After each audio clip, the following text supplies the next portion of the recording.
Orient bell tiles studio से आप देख रहे हैं एबीपी न्यूज। नमस्कार, एबीपी न्यूज पर हाजिर हूं मैं रुमाना इसार खान। आप देखना शुरू कर चुके हैं जनहित।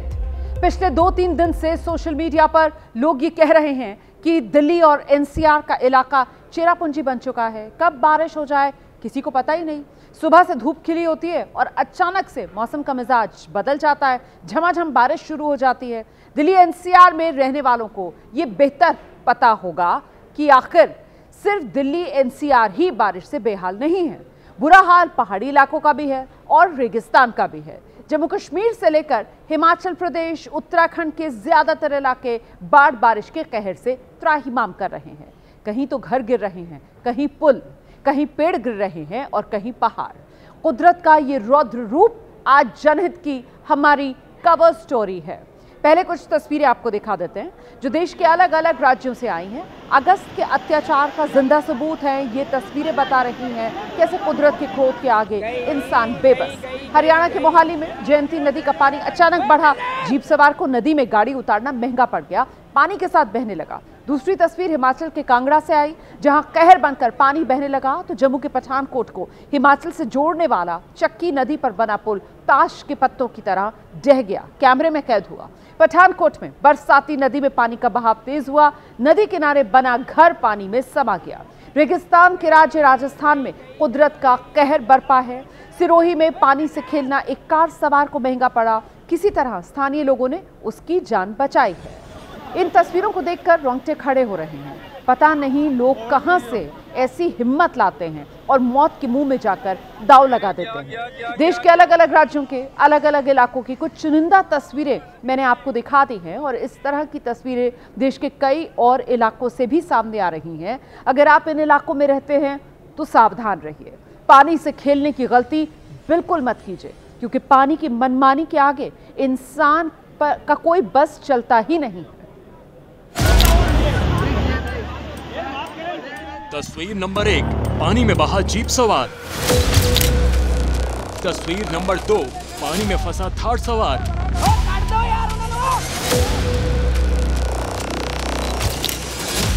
तस्वीर नंबर 3, पानी के तेज धार में फंसी कार।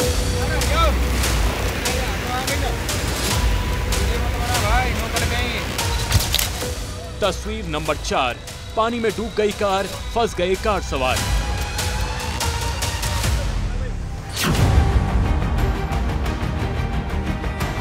ये चारों तस्वीरें अलग अलग इलाकों की हैं, लेकिन हर तस्वीर में कहानी एक है।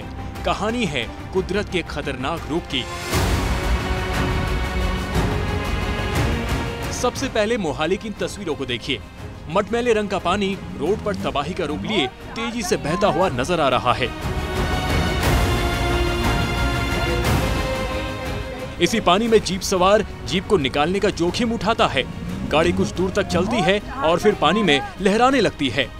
देखते ही देखते जीप पानी में घुलटने लगती है और 4 बार पलटने के बाद एक जगह गाड़ी रुक जाती है और ब्लू टी शर्ट वाला जीप सवार नजर आता है।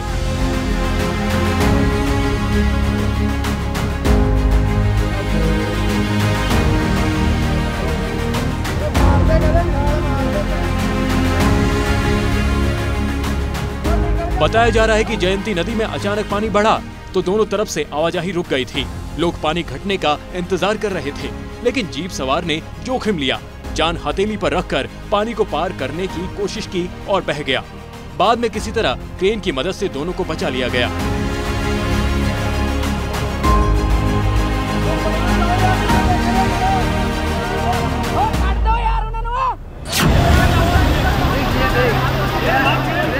अब राजस्थान से आई इस अगली तस्वीर को देखिए। सिरोही की जवाई नदी में पानी को पार करना थार सवारों को भारी पड़ गया। पानी के तेज बहाव में गाड़ी का बैलेंस बिगड़ा और थार पानी में समाने लगी। गनीमत रही कि इसमें सवार दोनों लोगों को आसपास मौजूद लोगों ने रस्सी डालकर बाहर निकाल लिया। हालांकि ये कोशिश भी आसान नहीं थी, लेकिन किसी तरह मशक्कत के बाद लोगों ने दोनों को बचा लिया। अब इस वीडियो को भी देख लीजिए। ये तस्वीर भी राजस्थान के सिरोही से ही सामने आई है। देखकर आपको ऐसा लग रहा होगा मानो कार पार्किंग में खड़ी है और पानी अचानक से आकर बहने लगी है। लेकिन ऐसा तो बिल्कुल नहीं है। असल में इस कार सवार ने पानी को पार करने की कोशिश की। हुआ ये कि पानी का तेज प्रभाव न झेलकर कार फंस गई। बाद में किसी तरह क्रेन की मदद से कार सवार को तो निकाल लिया गया, लेकिन कार को निकालने में दिक्कत आ रही है। अब जरा इस तस्वीर को देखिए। ये किसी गांव का छोटे शहर का नजारा नहीं है, ये अहमदाबाद की तस्वीर है। 2 दिनों से हो रही बारिश ने क्या हाल किया है वो आपके सामने है। झुंडाल सर्कल से वैष्णो देवी जाने वाले सर्विस रोड पर कार सवार फंस गया। इसमें 3 लोग सवार थे। किसी तरह गाड़ी की छत खोलकर बाहर आए और फिर सुरक्षित निकले। हिमाचल के सोलन में कुमारहट्टी ओछघाट मार्ग पर कार हादसे के बाद खड्डे में गिर गई। कार पानी में फंसी हुई है और बहने का खतरा बरकरार है। हालांकि कार में जो लोग सवार थे उनकी जान बच गई है।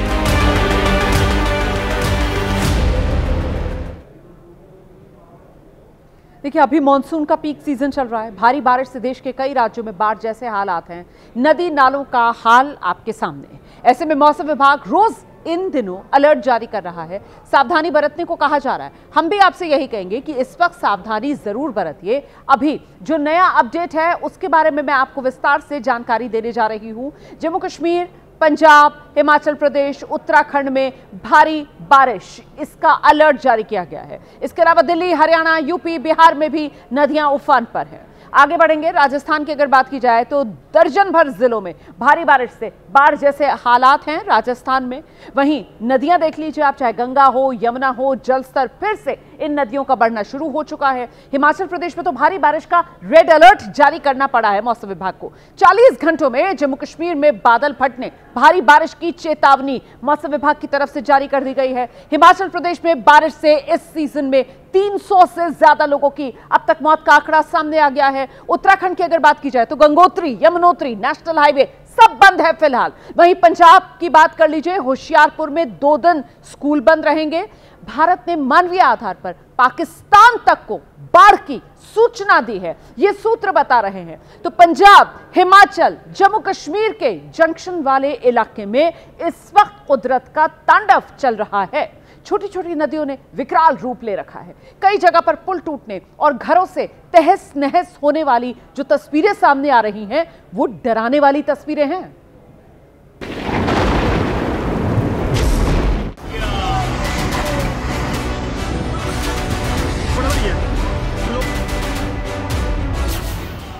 पंजाब के पठानकोट में घर ने ली जल समाधि।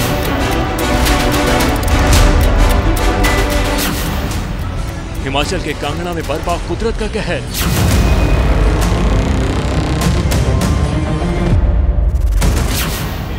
धर्मशाला में देखते ही देखते पहाड़ी पर बना घर हो गया जमींदोज।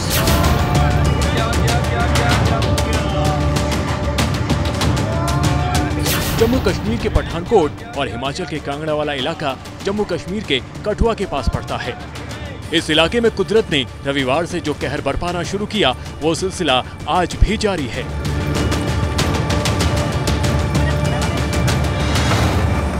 आप इस वीडियो को देखिए और फिर बादलों के विध्वंसक रूप का अंदाजा लगाइए।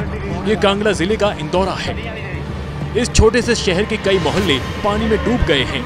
घर की पार्किंग में खड़ी कारें ऐसे तैर रही हैं जैसे कागज की नाव हो।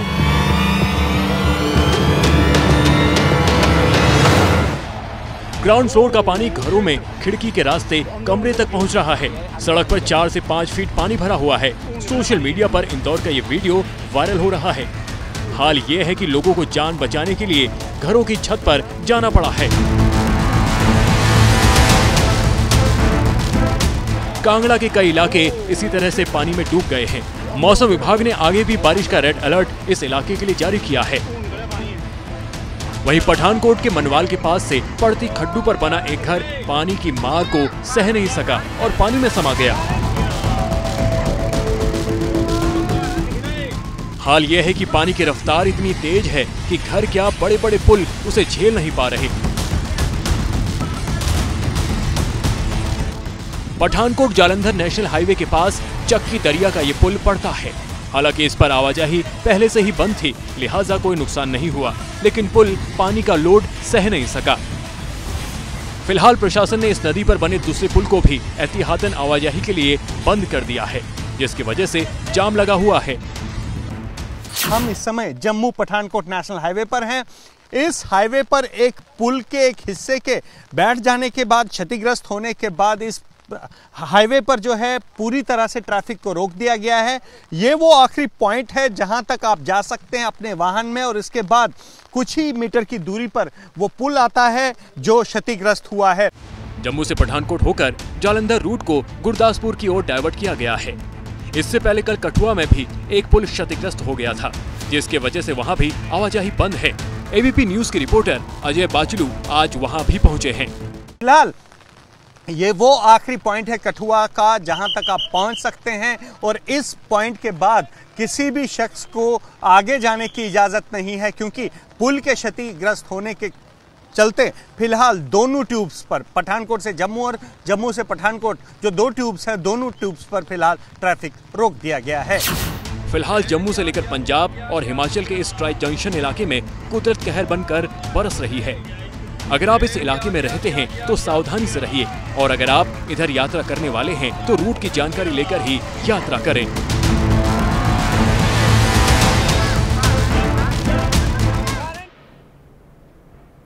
आइए पहाड़ से निकलकर जरा रेगिस्तान की तरफ बढ़ते हैं। राजस्थान पानी के लिए तरसता था। मौसम का ऐसा मॉड्यूल बदला है वहां कि पिछले कुछ साल से तो बारिश के नए नए रिकॉर्ड कायम हो रहे हैं। आज भी दर्जन भर से ज्यादा जिलों में भारी बारिश हो रही है। कई शहर और कस्बे राजस्थान में पानी में डूबे हुए हैं। प्रचंड वेग से सब कुछ बहाते हुए अपने साथ लाता सैलाब करीब 40 फीट गहरे गड्ढे में तेजी से समाता जा रहा बाढ़ का पानी।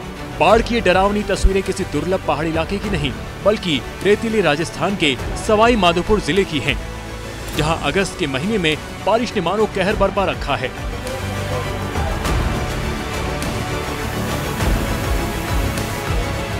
पिछले 3 दिनों से हो रही बरसात से सवाई माधोपुर जिला कराह रहा है। सबसे ज्यादा खराब हालत जड़ावता गांव की है, जहां मानो कयामत ही आ गई, जब लगातार बारिश से हो रहे कटान की वजह से गांव के रिहायशी इलाके में करीब 40 फीट गहरा गड्ढा बन गया और खेतों में भरा पानी बहकर झरने की तरह उसी विशालकाय गड्ढे में गिरने लगा। कटाव के चलते गांव के 2 मकान ढह गए, जबकि कई और घरों पर जमींदोज होने का खतरा मंडरा रहा है।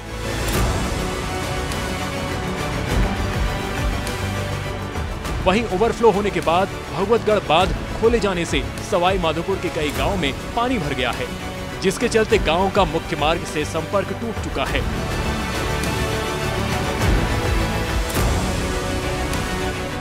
सबसे बुरे हाल सूरवाल गांव के हैं, जहां घर से लेकर हाईवे तक पर 3 से 4 फीट पानी भरा हुआ है। हम मौजूद हैं सवाई माधोपुर जिले के सूरवाल कस्बे में, जहां आप देख सकते हैं कि ये स्टेट हाईवे है और स्टेट हाईवे पर 2 से लेकर 4 फीट तक पानी भरा हुआ है। जो पूरा हाईवे है वो डूबा हुआ है और करीब 3 किलोमीटर एरिया तक इसी तरीके से बीच बीच में इस हाईवे पर पानी भरा हुआ है। सवाई माधोपुर के अलावा राजस्थान के सिरोही जिले में भी बारिश का कहर देखने को मिल रहा है। रिकॉर्ड तोड़ बारिश होने के चलते माउंट आबू से लगे पहाड़ी इलाकों में सड़कें बारिश के पानी में डूब चुकी हैं और नाले उफनने की वजह से बाढ़ का पानी रिहायशी इलाकों में भर गया है, जिसे देखते हुए प्रशासन ने पर्यटकों को फिलहाल माउंट आबू न जाने के निर्देश जारी किए हैं। तो एक तो मानसून की मुसीबत है, दूसरी लचर व्यवस्था है और तीसरी लोगों की खतरे से खेलने की आदत। जिंदगी पर ये तिहरी मार पड़ रही है। अगर आप भी रीलबाज हैं, अगर आपको भी लाइक और व्यूज की लत लगी हुई है, तो इन तस्वीरों को देखना आपके लिए तो बेहद जरूरी है। तस्वीर ओडिशा के कोरापुट से आई है। यहाँ यूट्यूबर रील बनाने के मकसद से दुदुमा झरने पर गया और मौत के भंवर में फंस गया। काफी देर तक उफनते सैलाब में फंसा रहा, खुद को बचाने की कोशिश करता रहा, लेकिन प्रचंड प्रवाह के आगे इंसान की बिसात क्या। और ऐसे में कदम लड़खड़ाए, फिर ये यूट्यूबर बहता चला गया, मौत के बिल्कुल मुहाने पर पहुंचा। ओडिशा के गंजम जिले के रहने वाले सागर टुडू को पर्यटन स्थलों पर जाकर रील बनाने का शौक था। इसी शौक को पूरा करने अपने दोस्त अभिजीत बेहरा के साथ कोरापुट गया और वहां दुदुमा झरने पर ड्रोन कैमरे से रील बनाने लगा। तभी भारी बारिश के बाद माचाकुंड बांध से करीब 2000 क्यूसेक पानी छोड़ा गया।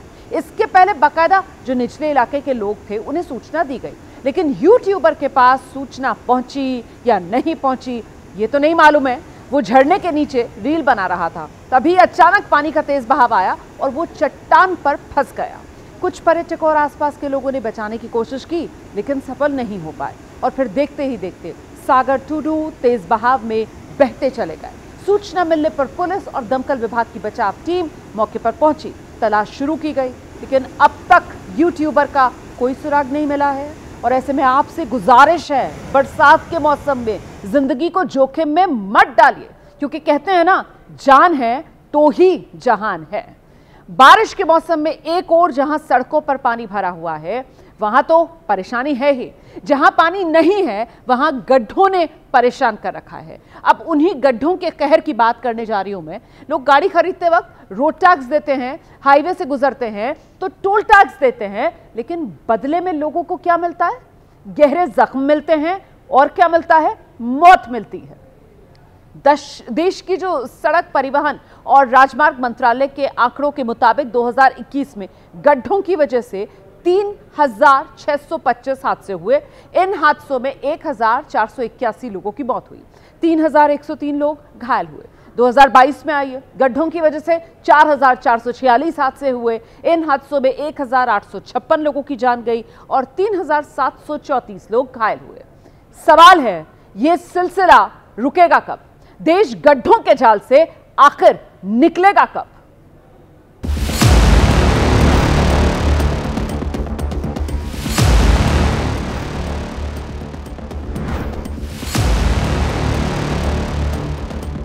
सड़क पर गड्ढे हैं या फिर गड्ढों में सड़क, भ्रम की गुंजाइश जरा सी भी नहीं है। सच तो यह है कि यहाँ सड़क के नाम पर गड्ढे ही गड्ढे हैं। जिसकी चपेट में स्कूटी सवार महिला आई तो जिंदगी मौत के करीब आ गई। हिचकोले खाती स्कूटी रुकी तो पीछे से गाड़ी ने टक्कर मार दी। ऐसे में महिला औंधे मुंह गिरी और दूसरी तरफ से आती कार की चपेट में आते आते बची। इसी को कहते हैं बाल बाल बचना, मौत के मुंह से निकलना। किस्मत अच्छी थी, ऐसे में सिर्फ चोट आई, वरना इस महिला का सिर बगल से गुजरती कार के पहियों तले आता तो अंजाम क्या होता, अंदाजा ही बेहद खौफनाक है। तस्वीर महाराष्ट्र के नासिक की है, जहां प्रशासन का दावा गणेश उत्सव से पहले शहर को गड्ढा मुक्त बनाने का है, लेकिन गड्ढा युक्त शहर की हकीकत दुनिया के सामने है। ये उस नासिक का मंजर है जहां अगले साल कुंभ मेला लगना है।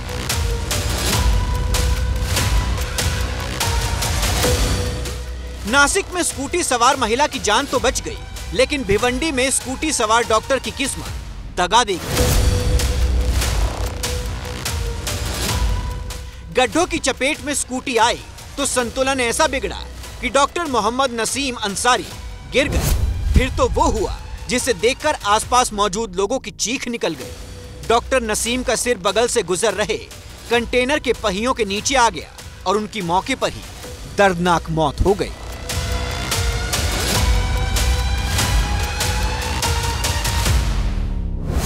भिवंडी में सड़कों पर हर तरफ गड्ढों की हुकूमत है।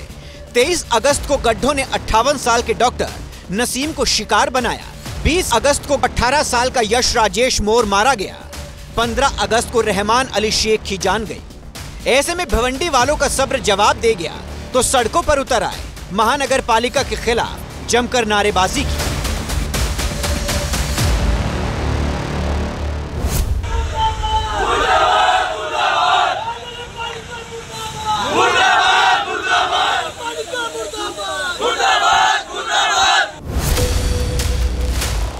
लगातार मौत और लोगों के आक्रोश के बाद नगर पालिका की नींद खुली तो फौरन मरम्मत शुरू की गई। लेकिन सच ये है कि आज भी भिवंडी की सड़कों से गुजरती गाड़ियां हिचकोले खाने को मजबूर हैं। मुंबई हर साल मानसून में मूसलाधार मुसीबत झेलती है। सड़कें टूटती हैं, गड्ढे होते हैं और लोग बेमौत मारे जाते हैं।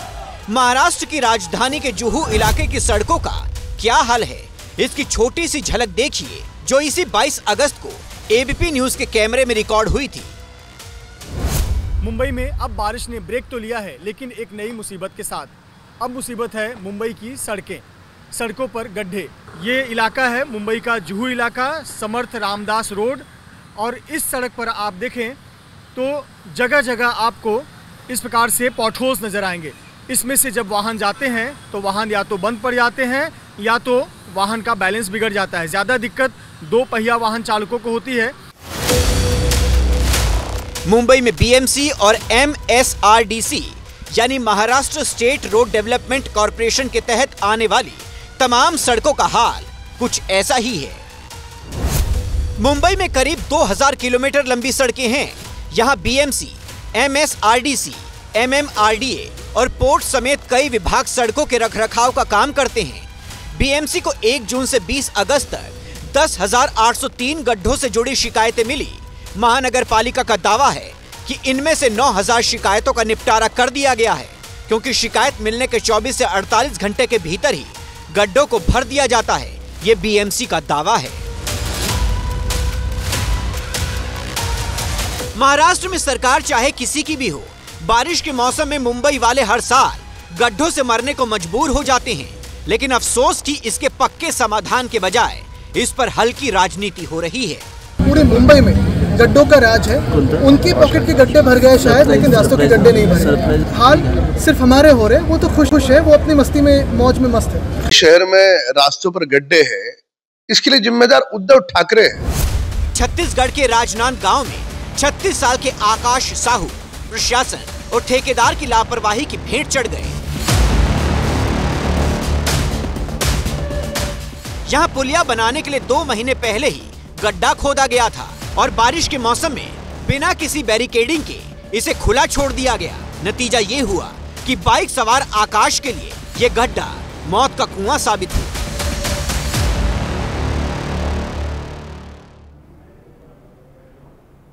बीस अगस्त को सरकार ने संसद में 130वां संविधान संशोधन बिल पेश किया और विपक्ष ने बिल फाड़कर गृहमंत्री अमित शाह पर फेंका। तो हमारी खबर की थीम थी नैतिकता। हमने 4 तस्वीरें भी दिखाई थी कि एक वो जमाना था जब नैतिकता को ऊपर रखकर इस्तीफे दे दिए जाते थे, एक ये जमाना जेल जाकर भी मुख्यमंत्री मंत्री बने रहने की जिद हावी है, बिल फाड़ दिए जाते हैं। और आज इस खबर का पार्ट 2 हमने उसी दिन कहा था, विपक्ष के लिए इस कानून के विरोध को जस्टिफाई करना कठिन होगा, बल्कि ये उसे उल्टा पड़ सकता है, और वही दिख रहा है। गृहमंत्री अमित शाह ने नैतिकता के सवाल पर आज राहुल गांधी को घेरा। कथनी करनी के उदाहरण देकर राहुल गांधी को फिर कंफ्यूज लीडर बता दिया और यह भी कह दिया कि विपक्ष के सारे नेता राहुल गांधी जैसे नहीं हैं, जिनकी नैतिकता आए दिन गुलाटियां खाती हो, और एक दिन विपक्ष भी यह बिल पास करवाएगा।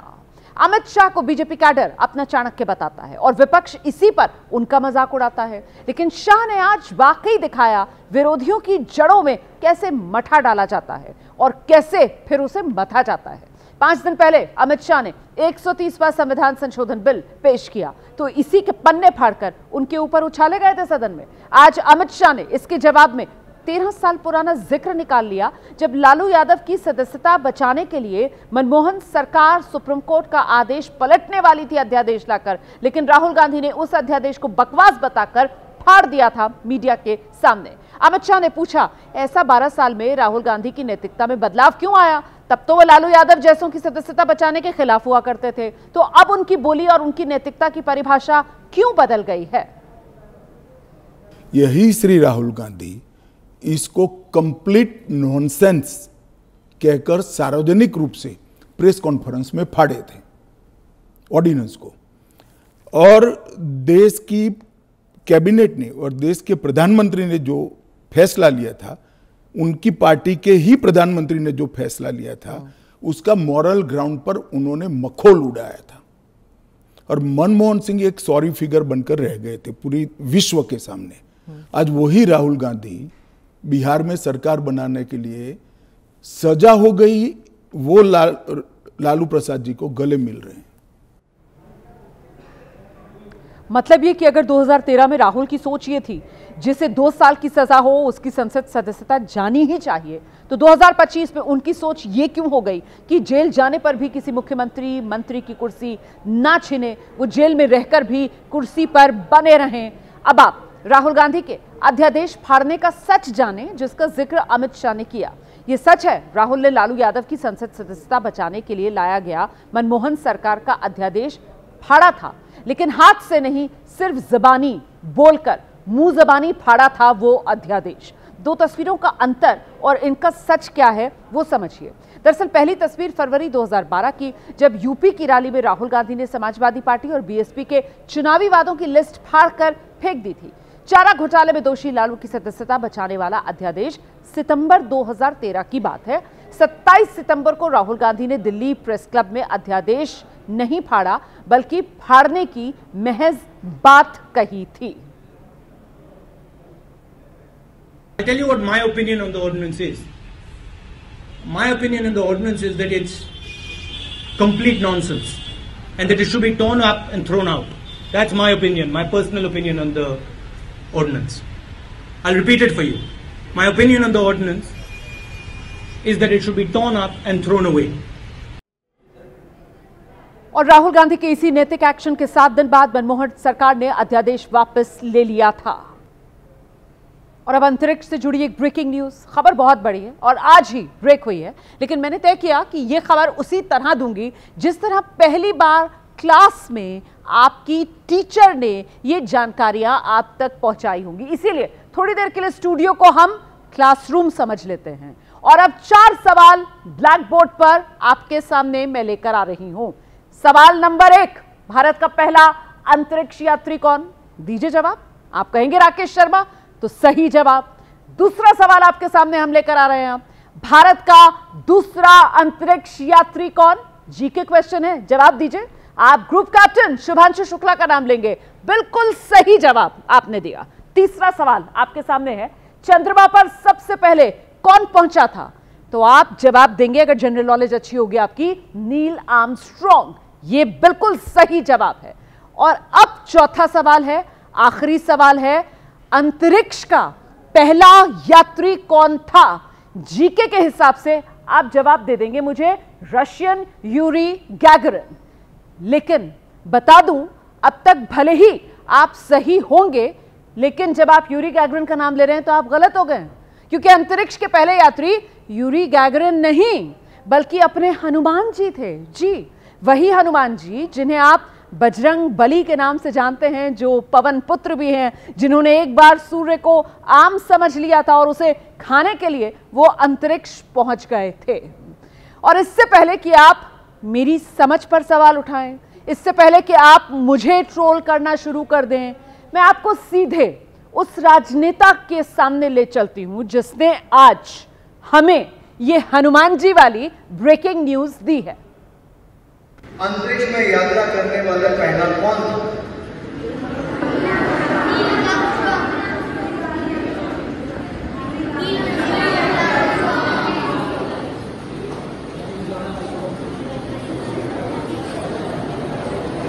मुझे तो लगता है हनुमान जी थे, क्योंकि हम अभी भी अपने आप को अभी तक ही देख रहे हैं। हम अपने हजारों वर्ष पुरानी परंपरा, ज्ञान, संस्कृति, जब तक हमें उसका ज्ञान नहीं होगा तो जो अंग्रेजों ने दिखाया हम वहीं तक सीमित होकर रह जाएंगे। तो बीजेपी के सांसद हैं अनुराग ठाकुर, हिमाचल के ऊना में स्कूली बच्चों के बीच थे। उन्होंने बच्चों से पहले अंतरिक्ष यात्री का नाम पूछा, बच्चे बोले नील आर्मस्ट्रॉन्ग, लेकिन अनुराग ठाकुर ने करेक्ट करके यूरी गैगरिन नहीं बताया, ज्यादा करेक्ट कर दिया और बहुत बहुत पीछे ले गए, कहा उन्हें तो लगता है हनुमान जी थे। अंतरिक्ष में यात्रा करने वाला पहला कौन था?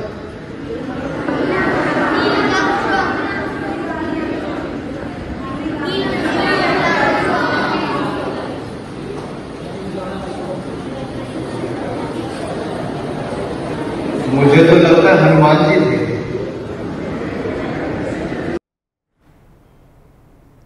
हालांकि अनुराग ठाकुर ने यह बात एक खास संदर्भ में कही थी। शिक्षकों से कहा कि बच्चों को रटी रटाई किताबों की बजाय भारतीय संस्कृति की जानकारी दें। लेकिन विरोधियों को तो जैसे मौका मिल गया और जैसे ही अखिलेश यादव ने इस स्पेस हिस्ट्री को जाना, उस पर सवाल उठा दिए। उत्तर प्रदेश के डिप्टी सीएम ब्रजेश पाठक ने भी चेता दिया कि हनुमान जी का अपमान नहीं सहेगा हिंदुस्तान। ये इनके बीजेपी के लोग कह रहे हैं कि सबसे पहले हमारे भगवान हनुमान जी अंतरिक्ष गए थे, तो हम तो कहते हैं सब भगवान हमारे अंतरिक्ष में ही रह रहे हैं। यही तो है, कहाँ रह रहे हैं, अंतरिक्ष में तो है। भारत की जो विरासत है वो बहुत ही, हम कह सकते हैं कि हमारी विरासत बड़ी गौरवशाली है। तो उत्तर प्रदेश की जनता, देश जनता कभी स्वीकार नहीं करेगी। आपको देश की जनता से माफी मांगनी चाहिए। अनुराग ठाकुर अपने ज्ञान पर कायम हैं। उन्होंने कोई सफाई नहीं दी, लेकिन सोशल मीडिया पर उनकी खिंचाई खूब हो रही है। लिखा जा रहा है, बच्चों को सिर्फ तथ्य पढ़ाइए, ऐसी कल्पनाएं मत सुनाइए। अब आगे अगली खबर। डोनाल्ड ट्रंप ने भारत के खिलाफ टैरिफ अटैक करते वक्त सोचा होगा कि भारत दबाव में आकर झुक जाएगा, लेकिन S&P के बाद अब फिच ने भी भारत की बढ़ती अर्थव्यवस्था पर मोहर लगा दी है। फिच के मुताबिक 27 अगस्त से सेकेंडरी टैरिफ लगने के बाद भारत की GDP पर फौरी तौर पर असर तो होगा, लेकिन भारत इससे उबरने में सक्षम है। अब अमेरिका सफाई दे रहा है कि वो तो रूस पर युद्ध रोकने के दबाव के लिए टैरिफ अटैक कर रहा है। अच्छा, दूसरी ओर भारत के कई उद्योगों पर ट्रंप टैरिफ का असर दिख रहा है। ABP न्यूज ने अपनी पड़ताल में पाया कि भारतीय उद्योग जगत चिंतित तो है, लेकिन भविष्य की तैयारी में भी जुट गया है। उम्मीद है ट्रंप टैरिफ का असर हवाई ही साबित होगा। मोदी के लिए आपके हित सर्वोपरि है। दबाव कितना ही क्यों ना आए, हम झेलने की अपनी ताकत बढ़ाते जाएंगे। अमेरिकी राष्ट्रपति डोनाल्ड ट्रंप के टैरिफ अटैक के बाद भारत पर 50% टैरिफ लगने का समय नजदीक आ गया है। देश ने भी तय कर लिया है कि वो किसी के दबाव में झुकने वाला नहीं है। इसका असर ये है कि अमेरिका के उपराष्ट्रपति ने सफाई देते हुए बताया कि ट्रंप आखिर क्यों सेकेंडरी टैरिफ लगाने वाले हैं। ट्रंप भारत पर दबाव बनाकर रूस यूक्रेन युद्ध रुकवाना चाहते हैं। The president has applied aggressive economic leverage, for example, the secondary tariffs on India, to try to make it harder for the Russians to get rich from their oil economy. जाहिर है America ने भारत पर double tariff लादने का जो बहाना ढूंढा वो हजम होने लायक नहीं, इसीलिए भारत को आत्मनिर्भरता के रास्ते आगे बढ़ना होगा। दूसरी तरफ भारत में ट्रंप के टैरिफ अटैक के बाद उनके खिलाफ तेजी से माहौल बना है। आपको बता दें कि कपड़ा और परिधान उद्योग, फार्मास्यूटिकल उद्योग, लेदर और फुटवेयर उद्योग, जेम्स और ज्वेलरी उद्योग जैसे उद्योगों पर संकट बढ़ा है। इसे और अंदर तक जानने के लिए ABP न्यूज ने पड़ताल की और पाया कि संकट का सामना करने के साथ साथ उद्योग जगत के लोग आगे की तैयारी भी कर रहे हैं। लुधियाना का टेक्सटाइल उद्योग हो या कारपेट सिटी कहे जाने वाला भदोही हो या फिर पीतल नगरी मुरादाबाद, हर जगह हालात चुनौती भरे हैं। लुधियाना के टेक्सटाइल उद्योग से जुड़े लोगों की चिंता है कि अमेरिका को सालाना 10,000 करोड़ रुपए के टेक्सटाइल का निर्यात किया जाता है, लेकिन 50% टैरिफ के बाद से उन पर संकट तो आया, लेकिन हालात से निपटा भी जा सकता है। इम्पैक्ट तो बहुत है, जितना मर्जी इम्पैक्ट हो जाए। मैं पुरानी बात करता हूँ कि जब कोविड आया था तो नए रास्ते खुले थे, नए रास्ते खोजने में माहिर है। देखिए, इम्पैक्ट तो ऑलरेडी हो चुका है इसका। कस्टमर्स ने हमारे को ये कहा था कि 27 से पहले, अगस्त से पहले जितना इंडिया से बाहर शिप हो सकता है उसको कीजिए। बाकी सारे ऑर्डर्स को होल्ड पे उन्होंने डालने के लिए कहा। और अब दिखाते हैं आपको आज का जनहित मंत्र। दुनिया की सबसे अच्छी किताब हम स्वयं होते हैं। खुद को समझ लीजिए, सब समस्याओं का समाधान हो जाएगा। अब ABP न्यूज पर मुझे इजाजत दीजिए।